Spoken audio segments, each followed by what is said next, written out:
నమస్తే అందరికి welcome to our channel time 24x7. నేను మీ తేజ మేచర్ల. ప్రస్తుతం మనం ఒక ప్రముఖ ఆస్ట్రాలజర్ దగ్గర ఉన్నాము. ఈయన ఇంటర్నేషనల్ పొలిటికల్ పరంగా నేషనల్ పొలిటికల్స్ కి సంబంధించి ప్రెడిక్షన్స్ కూడా ఇచ్చారు. ఆయన చెప్పినట్టుగా ప్రెడిక్షన్స్ అన్ని కరెక్ట్ అయ్యాయి అనమాట. ఆయన ఎవరో కాదు, ప్రముఖ ఆస్ట్రాలజర్ అమరవ కశ్యప్ గారు. సో ఆయనతో మనం ఉన్నాము. ఆయనతో మరిన్ని విషయాలు మాట్లాడి తెలుసుకునే ప్రయత్నం చేద్దాం. గురూజీ నమస్తే. గురూజీ చిరంజీవ సుఖీ భవ. గురూజీ లాస్ట్ టైం మీరు ఇంటర్నేషనల్ పరంగా నేషనల్ పరంగా కొన్ని పాలిటిక్స్ ప్రెడిక్షన్స్ చెప్పారు. చెప్పినట్టుగా జరిగాయి. ట్రంప్ విషయంలో కూడా ఆయన రెండోసారి ప్రెసిడెంట్ అవుతారు అని అన్నారు, అయ్యారు, అధ్యక్ష పదవిలో ఉన్నారు. అయితే కొన్ని కాంట్రవర్షియల్ గా డెసిషన్స్ తీసుకుంటూ ఇబ్బందులు కూడా పెట్టిస్తారు అని చెప్పేసి అన్నారు. అలానే నడుస్తా ఉంది. ట్రంప్ ది ఆయన జాతకం చూసామంటే ఆయనది వచ్చి సింహలగ్నం. సన్ సైన్ మూన్ సైన్ రెండు చూస్తారు వెస్ట్రన్ కంట్రీస్ లో. దాని ప్రకారం ఆయన సన్ సైన్ వచ్చి జెమిని, సన్ స్టార్ వచ్చి మృగశిర అయింది. మూన్ సైన్ వచ్చి వృశ్చిక రాశి, జ్యేష్ఠ నక్షత్రం. ఇది వరకు కూడా చాలా సార్లు చెప్పాము. మన మోడీ గారిది కూడా వృశ్చిక రాశి, వృశ్చిక లగ్నం, అనురాధ నక్షత్రం. ట్రంప్ది వచ్చేసరికి వృశ్చిక రాశి, జ్యేష్ఠ నక్షత్రం. మూన్ సైన్ ప్రకారం వాళ్ళిద్దరు మిత్రులు అయ్యారు. కానీ లగ్నం వచ్చేసరికి లగ్నం మోడీ గారిది కూడా వృశ్చిక లగ్నమే. సన్ సైన్ వచ్చి మూన్ సైన్ కూడా వృశ్చికమైంది. కానీ ట్రంప్ది వచ్చి మూన్ సైన్ వచ్చి జెమిని అయింది అనమాట. మిథున రాశి మృగశిర నక్షత్రం. అందుకు ఆయన రెండు రకాలుగాను ప్రవర్తిస్తాడు అనమాట. మొదటిసారి పదవిలోకి వచ్చినప్పుడు India is my friend, Modi is my friend అని ఇండియాని బాగా మెచ్చుకోవటం, పైకి తెచ్చుకోవటం జరిగింది. కానీ రెండోసారి పోటీ చేసినప్పుడు ఆయన ఓడిపోవటం జరిగింది. తర్వాత మూడోసారి మాత్రం అతను మళ్ళీ ప్రెసిడెంట్ అవుతారు, దాని ప్రకారం అయ్యాడు. అతనికి కూడా ఇప్పుడు గురుదేశ చివరికి వచ్చింది అనమాట. ఈ గురుదేశలో జరిగే అంతర్దేశాల ప్రకారం ఆయన ఇటువంటి కాంట్రవర్షియల్ డెసిషన్స్ తీసుకుంటాడు. కానీ తర్వాత తనే వాటిని విత్డ్రా చేసుకుంటాడు అని కూడా ఇదివరకు చెప్పాము. అది ఒక 2 సంవత్సరాల పాటు ఆయన అట్లా చేస్తాడు. దీనికి ప్రస్తుతం కారణం ఏంటంటే ఆయన సన్ సైన్ అయిన జెమినీలోనే ఇప్పుడు గురువు ఉన్నాడు అనమాట. ఆ మిథున రాశి అనేది వ్యాపారాలకు కారకమైన బుధుడి రాశి. అది అందులో గురువు ఉన్నాడంటే వ్యాపారాలను ఎక్కువగా ప్రభావితం చేస్తాడు అనమాట. ఆ ప్రభావితం చేసే ప్రక్రియలో గురువు అక్కడ యాక్టివిటీ ఎక్కువగా ఉన్నది. అదే సమయంలో ట్రంప్ కూడా ఈ గురుదేశం నడవటం వల్ల దాని ప్రకారం అతను వ్యాపారాన్ని ఇంకా పెంచాలని, అమెరికాని ఇంకా పెంచాలని, అమెరికా ఫస్ట్ అనే నినాదంతో ఉన్నాడు కనుక దాని ప్రకారం ఆయన ఈ చర్యలు తీసుకోవడం జరిగింది. దానికోసం ఆయన ఈ ఉక్రెయిన్ వార్ ఆపాలనే ఒక ఉద్దేశంతో, ఆ వారికి ఎక్కువగా ఇండియానే సహకరిస్తుంది అని సాయపడుతుంది అనే ఉద్దేశంతో మన మీద ఎక్కువ ఈ శాంక్షన్స్ అవి ఇంపోజ్ చేయడం జరిగింది. దానివల్ల ప్రపంచవ్యాప్తంగా వ్యాపారాల్లో చాలా ఆందోళనకర పరిస్థితులు ఏర్పడ్డాయి అన్నమాట. అది అందరూ చాలా నిరసిస్తున్నారు. దానికి కారణం ఆ మిథునంలోని గురువు.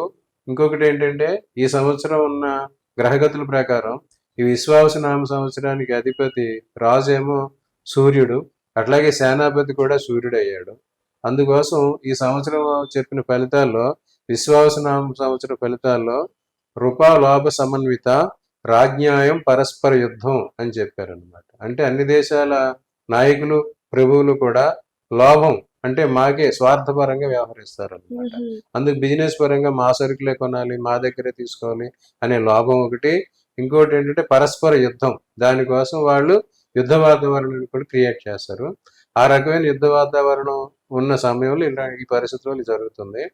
కానీ ఇవన్నీ కొంతకాలం వరకే ఉంటాయి. తర్వాత ఇవి ఆగిపోయే పరిస్థితే ఉందన్నమాట. అందుకోసం తర్వాత అయినా ఈ శాంక్షన్స్ విత్డ్రా చేసుకోవటం, మళ్ళీ భారతదేశానికి అమెరికా మధ్యలో నార్మల్ రిలేషన్స్ రావటమే జరుగుతుంది. ఓకే. ఇంటర్నేషనల్ పరంగా వేరే దేశాలు కూడా ఒకప్పుడు ఇండియా అంటే చాలా మంచిగా భావించేవాళ్ళు. ఇప్పుడు వాళ్ళు కూడా సరే కొంచెం విమర్శలు వెలువెత్తున్నారు మన దేశం పైన. ఎందుకంటారు? ఇప్పుడు ప్రస్తుతం దానికి చూసుకోవాలంటే మన భారతదేశం జాతకం చూసుకోవాలి. మన ఇండియాకి ఇప్పుడు కుజదేశం నడుస్తున్నది 2023 నుంచి. ఆ కుజదేశం మనకి అంత అనుకూలం కాదన్నమాట. భారతదేశ లగ్నం వచ్చేసరికి వృషభ లగ్నం అయింది. అప్పుడు కుజుడు మనకి వ్యయస్థాన అధిపతి అవుతాడు. ఆ వ్యయస్థాన అధిపతి దశ జరుగుతున్న సమయంలో ఇటువంటి వ్యతిరేక పరిస్థితులు వస్తాయి. దాని ప్రకారం ప్రపంచవ్యాప్తంగా భారతదేశం పట్ల కొన్ని వ్యతిరేకతలు జరుగుతున్నవి. వాటి వల్ల ఈ రకమైన పరిస్థితులు నెలకొని ఉన్నాయి. అదే విధంగా కుజుడేమో యుద్ధాలకి ఘర్షణలకి కారకుడు అనమాట. అందుకే మనకి పాకిస్తాన్ తో యుద్ధ వాతావరణం, మన పక్క దేశాల్లో కూడా సైనికుల కదలిక ఎక్కువగా జరగడం జరుగుతుంది. ఈ కుజు దేశం ఉన్నంతకాలం జరుగుతూ ఉంటాయి. కానీ వీటిని సమర్థంగా నియంత్రించుకొని మన డిప్లొమసీ, మన ఇతర దేశాల విదేశీ వ్యవహారాలు చక్కగా నిర్వహించుకుంటే ఇవన్నీ సద్దుమణిగే పరిస్థితి ఉంది. ఈ పరిస్థితి కూడా కుజదశ మొదలైన 3 సంవత్సరాల వరకు ఉంటుంది. నెక్స్ట్ ఇయర్ 26 ఎండింగ్ వరకు ఇటువంటి పరిస్థితి ఉంటుంది. తర్వాత మిగతా దేశాల్లో కూడా ఈ పరిస్థితి సర్దుమణిగి నార్మల్ పొజిషన్ కి వస్తారు. సో గురూజీ, ఇప్పుడు ఇండియా ఇంకా అమెరికా మధ్య ఏదైతే ట్రంప్ విధించిన అదనపు సుంకాల గురించి డిస్కషన్స్ జరుగుతా ఉన్నాయి తగ్గించడానికి. సో ఇవి ఎలా ఉండబోతున్నాయి అంటారు? ఈ అదనపు సుంకాలు విధించడానికి కారణం కూడా మిథునంలో ఉన్న గురువు సన్ సైన్ ప్రకారం ఆయన గురువు ఆ రాశిలో ఉన్నాడు కనుక, జన్మరాశిలో ఉన్నట్టు కనుక ఆయన ఆ రకమైన యాక్షన్ తీసుకోవడం జరిగింది. కానీ రేపు అక్టోబర్ 18వ తారీఖున గురువు మళ్ళీ అతిచారంతో కర్కాటక రాశిలోకి వెళ్ళడం జరుగుతుంది.